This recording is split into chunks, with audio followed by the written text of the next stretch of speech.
युग समय आ जाने पर वेद शर्मा ने एक वेद शास्त्र के ज्ञाता विद्वान ब्राह्मण को विवाह विधि से उसे प्रदान कर दिया।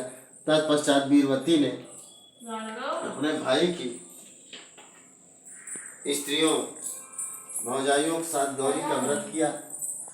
तत्पश्चात कार्तिक चतुर्थी के दिन व्रतोपवास कर सायंकाल स्नान कर सबों ने भक्ति भाव से वट वृक्ष का चित्र बना उसके नीचे शंकर जी, गणेश जी तथा कार्तिकेय जी के साथ पार्वती जी का चित्र बनाया और ओम नमः शिवाय इस मन से गंध पुष्पाक्षत आदि से गौरी का पूजन किया। फिर शिव जी, गणेश जी तथा खडानंद का पूजन करती हुई पकवान अक्षत तथा दीप से युक्त 10 करवा और गेहूं के पिसान और गुड़ से बना नैवेद्य एवं और भी अनेक प्रकार के फल आदि भोज पदार्थों को अर्पण किया तथा अर्घ देने के लिए चंद्रोदय की प्रतीक्षा करने लगी।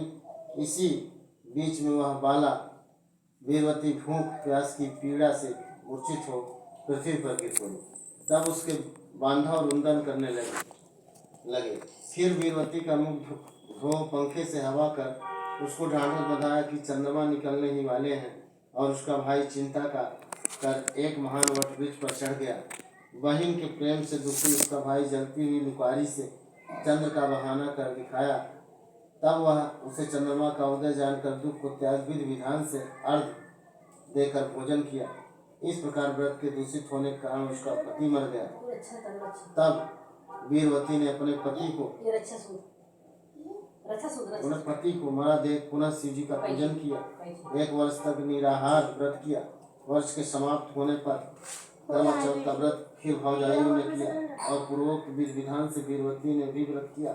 तब उसी दिन देव कन्याओं के साथ इंद्राणी एवं करवा चौथ व्रत करने के लिए स्वर्गलोक से आई और वह स्वयं वीरवती के पास चली गई। मनुष्य वीरवती से इंद्राणी ने सब बातें पूछी। तब विनय पूर्वक वीरवती ने कहा कि जब मैं करवा चौथ का व्रत कर अपने पति के घर आई तो मेरा पति मर गया। हमें ज्ञात नहीं कि मेरे किस पाप कर्म का फल मिला। हे महेश्वरी, आप हमारे भाग्य से यहाँ आ गई हैं, सो मेरे पति को जीवित कर मेरे ऊपर कृपा कीजिए। इंद्राणी ने कहा, हे सुभागे, गत वर्ष जो तुमने अपने पिता के घर करक चतुर्थी करवा चौथ का व्रत किया था, जो बिना चंद्रमा को उदय हुए ही तुमने व्यर्थ अर्घ दे दिया, इसलिए व्रत दूषित हो गया और इसी से तुम्हारा पति मर गया। अब इस समय यत्न से इस कारक चतुर्थी करवा चौथ का व्रत करो। इस व्रत के प्रभाव से मैं तुम्हारे पति को जीवित कर दूंगी। श्री कृष्ण ने कहा, हे द्रौपदी, इंद्राणी के वचन सुन वीरवती ने विधि विधान पूर्वक करवा चौथ का व्रत किया। इस प्रकार उसके व्रत करने से इंद्राणी प्रसन्न हो जल के द्वारा अभिसिंचन कर उसके पति को जीवित कर दिया। वह देवता समान हो गया। उसके बाद वीरवती अपने पति के साथ आकर आनंद पूर्वक भोग भोगने लगी। वीरवती के व्रत के प्रताप से उसके पति ने धन धान्य पुत्र तथा आयु को प्राप्त किया। इसीलिए हे द्रौपदी, इस व्रत को तुम भी यत्नपूर्वक करो। सूत जी ने कहा, हे ऋषियों, इस प्रकार श्री कृष्ण के वचनों को सुनकर द्रौपदी ने इस व्रत को किया, जिसके प्रभाव से संग्राम में कौरवों को जीतकर पांडवों ने अतुलनीय राज्य को प्राप्त किया और उनका दुख जाता रहा।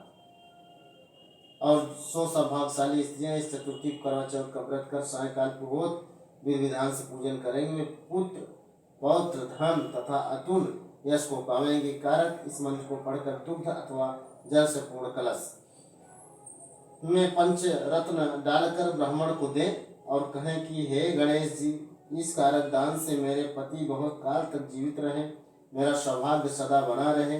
पुनः सुहागिन स्त्रियों को भी दान दे और उनसे ले भी। एवं व्रतम या कुरुते नारी सौभाग्य कम्याया सौभाग्यम पुत्र पौत्रादि लभते सुस्थिराम श्रियम। इस प्रकार सौभाग्य की इच्छा करने वाली जो स्त्री करेगी वह सौभाग्य पुत्र तथा अचल लक्ष्मी को पावेगी। करवा चौथ का उतापन करने के लिए एक थाली में 13 जगह 4-4 पूड़ी व थोड़ा थोड़ा सा सीरा रख लें। उसके ऊपर एक साड़ी ब्लाउज रुपया जितना चाहे रख लें। उस थाली के चारों ओर रोली चावल से हाथ फेर कर अपनी सासू को पाँव लगकर दे देवें। उसके बाद 13 ब्राह्मणों को भोजन करावें और दक्षिणा देकर तथा बिंदी लगाकर उन्हें विदा करके विदा करें।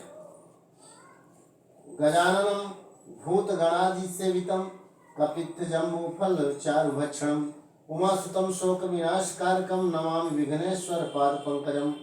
कर्पूरगौरं करुणावतारं संसारसारं भुजगेन्द्रहारं सदा वसन्तं हृदयारविन्दे भवं भवानी सहितं नमामि।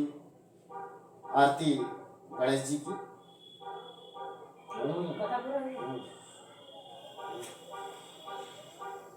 गणेश चालीसा भी बोलना है।